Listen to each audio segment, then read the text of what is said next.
আমাদের দীর্ঘ ২৬ বছরের তদন্তে এরকম কোনো সহিহ হাদিস আমাদের নজরে আসেনি যাতে ৭ পরিবার একটি গরুতে অংশগ্রহণ করবে, যাতে ১০ পরিবার একটি উটে অংশগ্রহণ করবে। এছাড়াও আহলে হাদিসের একজন বড় পণ্ডিত মানুষ মাওলানা আবদুল্লাহিল কাফি আল কোরাইশি তার ফতোয়া মাসাইল বইয়ে আজ থেকে প্রায় ৫০ থেকে ৬০ বছর আগে উল্লেখ করেছেন এই মর্মে যে আমি আবদুল্লাহিল কাফি আল কোরাইশি একটি গরুতে ৭ পরিবার অংশগ্রহণ করবে, একটি উটে ১০ জন ১০ পরিবার অংশগ্রহণ করবে, এমন হাদিস আমি অবগত হতে পারিনি। অবশ্যই ৭ জন আর ৭ পরিবার, ১০ জন আর ১০ পরিবার এক নয়। সম্মানিত মসজিদের মুসল্লি, সম্মানিত দেশবাসী, যারা আমরা অবগত আছি ৭টি পরিবারের পক্ষ থেকে একটি গরু কোরবানি করা যায়, অবশ্যই তারা জনকে ধরেই বলছি। আমি অবশ্যই এখানে বলতে চাই, যারা খুব জোর দিয়ে এভাবে বলছে তাদেরকে এত শক্ত পথ থেকে ফিরে আসাই ভালো। বলা যেতে পারে তার পক্ষ থেকে যে একটা গরুতে একটা পরিবারই উত্তম, একটা ছাগলে একটা পরিবারই উত্তম। ৭ পরিবারের পক্ষ থেকে দেওয়া যায়, হালকা হওয়া ভালো। কিন্তু বলার গতিটা এমন যে বলে এইভাবে, কে বলছে একটা গরুতে ৭ পরিবার অংশগ্রহণ করা যাবে না? তার বলার গতিতে মানুষ যেটা সঠিক সুন্দর সেটা পায় না। বলার ঢং গতি খুব শক্ত, যার কারণে সঠিক যেটা সেটা থেকে মানুষ দূরে থেকে যাচ্ছে। সম্মানিত মসজিদের মুসল্লি, যারা অনলাইনে দেশের বিদেশের বিভিন্ন স্থান থেকে আমাদের সাথে অংশগ্রহণ করেছেন, করবেন বলে আমরা আশাবাদী, তাদেরকে আমরা বলতে চাই, একটি পরিবারের পক্ষ থেকে একটি প্রাণী কুরবানি করতে হবে মর্মে একাধিক হাদিস রয়েছে। কয়েকটি বুখারী মুসলিম থেকে পেশ করি, পরে আরও পেশ করব ইনশাআল্লাহ। সম্মানিত মসজিদের মুসল্লি, আকরান আইনে শিংওয়ালা, আমলা আইনে সাদা কালো, মওজু আইনে অন্ডকোষ বের করা, পাঁঠা কুরবানি না দেওয়াই ভালো। যেগুলোতে অন্ডকোষ বের করা আছে, যাকে আমরা খাসি বলি, সেটাই কুরবানি করা উত্তম। যারা বলেছে খাসি নিখুঁত পাঁঠাই দিতে হবে, তারা শরীয়ত ভুল বুঝেছে, আর না হলে না জানার কারণে বলেছে। আল্লাহর নবী নিজে 2টা ভেড়া কিনলেন, মোটা তাজা, বড়, শিংওয়ালা, সাদা কালো, অন্ডকোষ বের করা।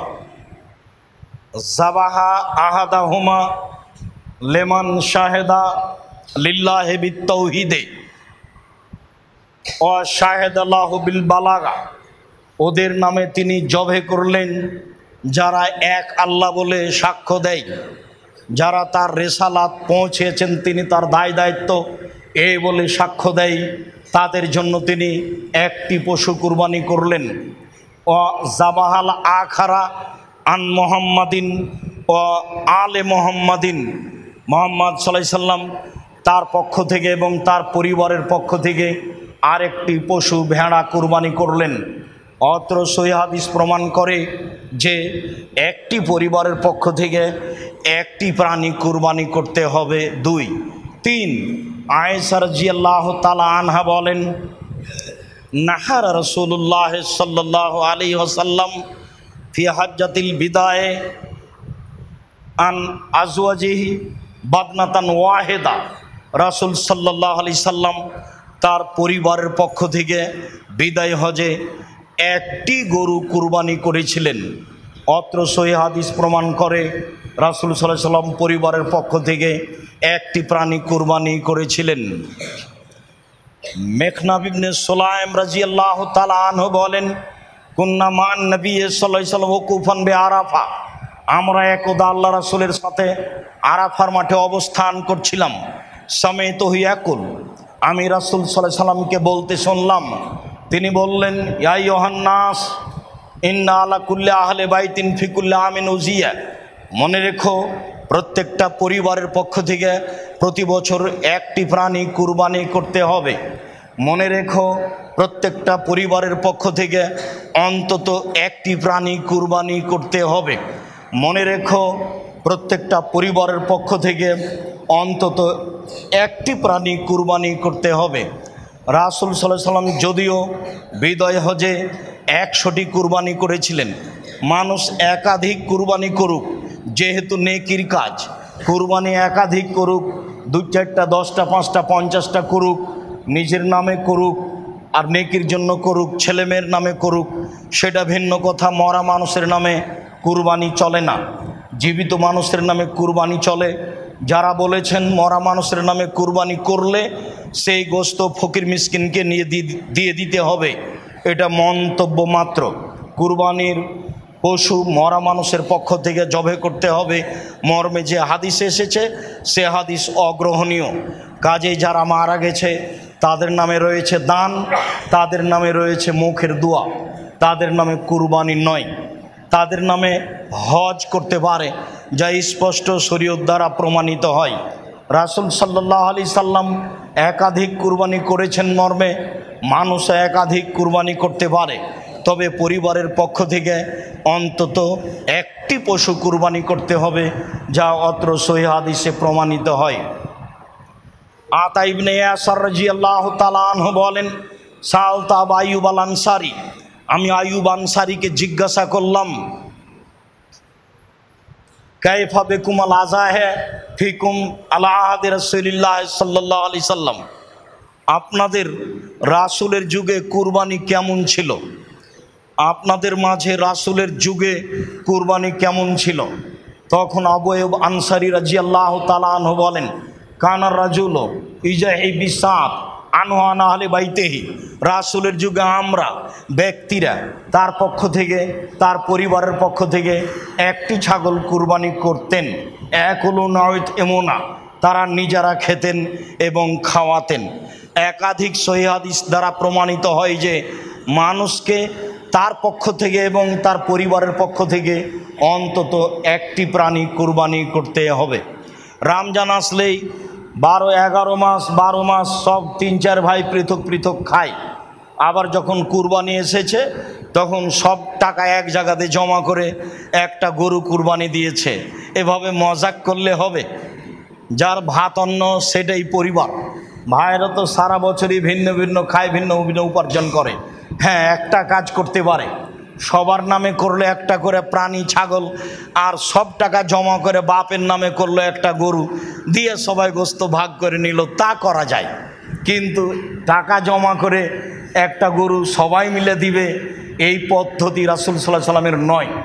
3-4 ভাই মিলে নিবে 3-4 ভাগ, আর গ্রামের 2 জন নিবে 3 ভাগ দিয়ে 7টা করবে, এই পদ্ধতি রাসূল সাল্লাল্লাহু আলাইহি সাল্লামের পক্ষ থেকে প্রমাণিত নয়। তবে অনেকে বলতে চেয়েছে যে 7 জনে যদি চলে তাহলে 3 জনও চলে, বারদার যে আরও ভালো চলে, 5 জনও চলে, আরও ভালো চলে। আমি দীর্ঘ এই 26 বছরের তদন্তে এইভাবে কুরবানি করা যাবে তা অবগত হতে পারেনি। আর আমি আব্দুর রাজ্জাক বিন ইউসুফ শরীয়ত থেকে সামান্যতম সরে আসতে চাই না। আবারও বলছি, ভাগে জন হিসাবে 7 জনই চলে, ভাগে পরিবার হিসাবে চলে না। শরীয়তকে মেনে এত বড় দামি ইবাদত করার চেষ্টা করেন, বা নেকি বেশি হবে। টাকা বেশি আছে, রাজস্থান থেকে উট কিনে নিয়ে এসে কুরবানি করেন। টাকা কম আছে, ষাঁড় কুরবানি কিনে কুরবানি দেন। টাকা কম আছে, খাসি কিনে কুরবানি দেন।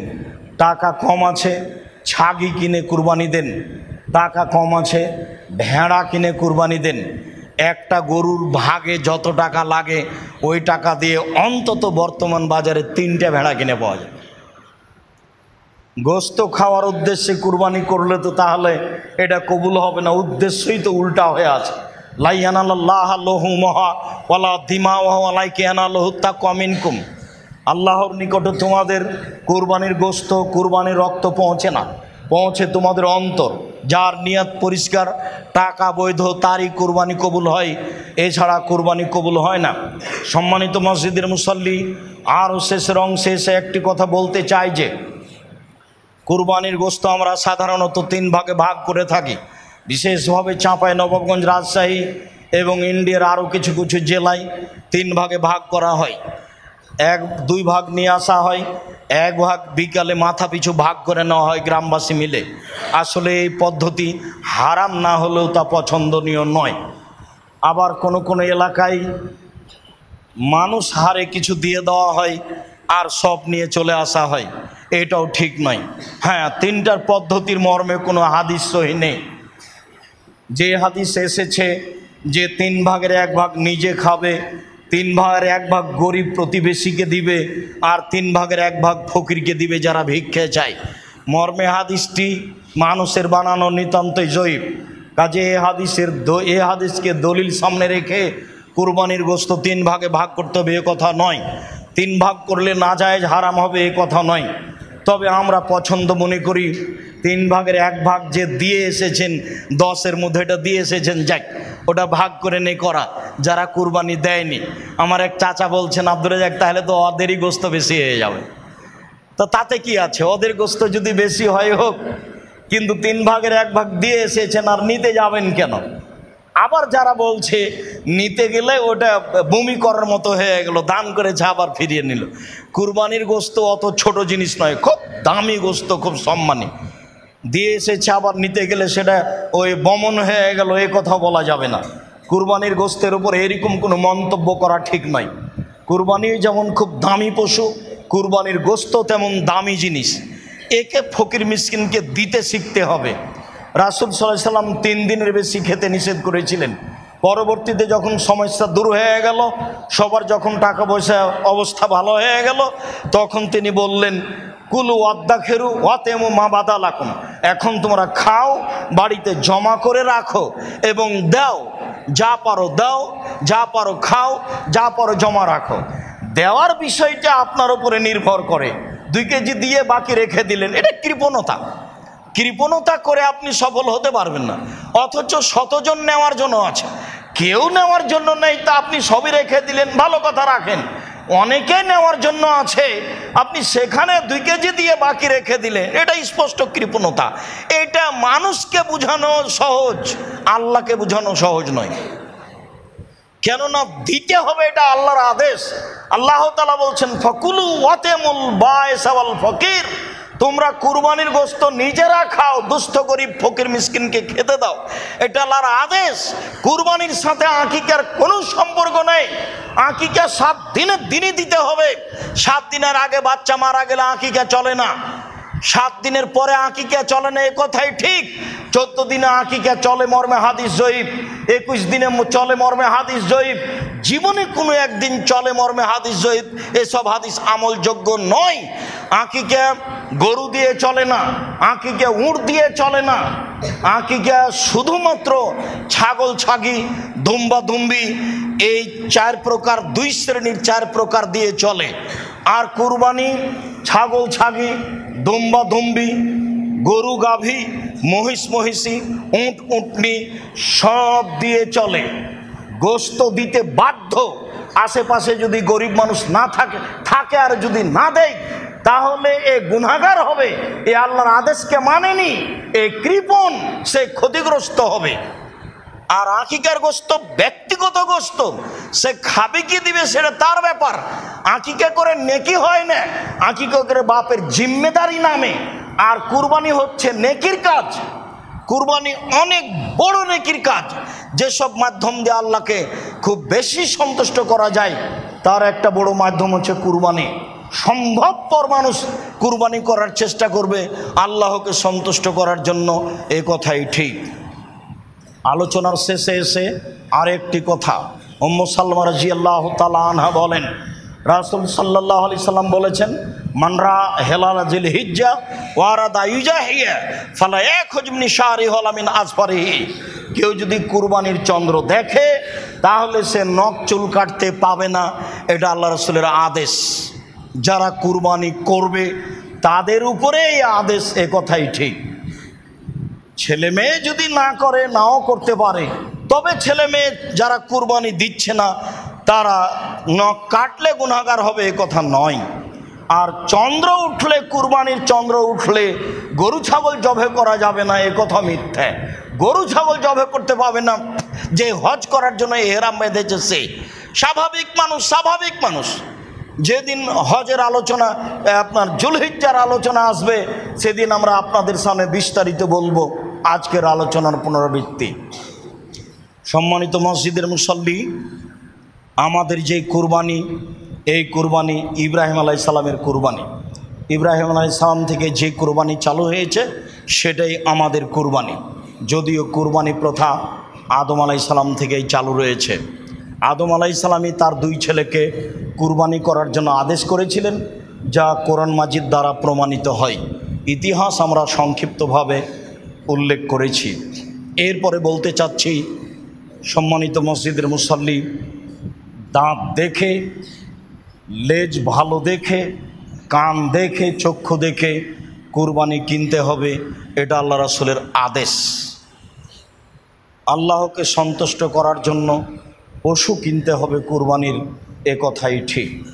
এরপরে 7 জনে নয়, বরং 7 পরিবারের পক্ষ থেকে একটি পশু কুরবানি করতে হবে, এ কথা নয়, বরং একটি পশু একটি পরিবারের পক্ষ থেকে কুরবানি করতে হবে, এ কথাই ঠিক। অন্তত একটি পরিবারের পক্ষ থেকে একটি পশু কুরবানি করতে হবে, এ কথাই ঠিক। 7 জন আর 7 পরিবার এক নয়। বিষয়টি বিবেচনা করার জন্য বারবার অনুরোধ জানাচ্ছি।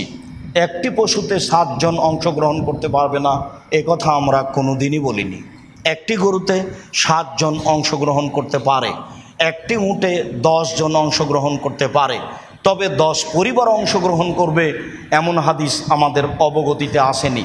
যারা খুব জোরালো দাবি জানিয়ে বই পুস্তক লিখেছে, তাদের বইগুলি, তাদের কলমগুলি একাধিক দিন আমরা পড়ে দেখেছি, তাতে আমাদের কাছে স্পষ্ট হয়নি, বরং জোর করে চেষ্টা করা হচ্ছে, এটা আমরা বুঝেছি।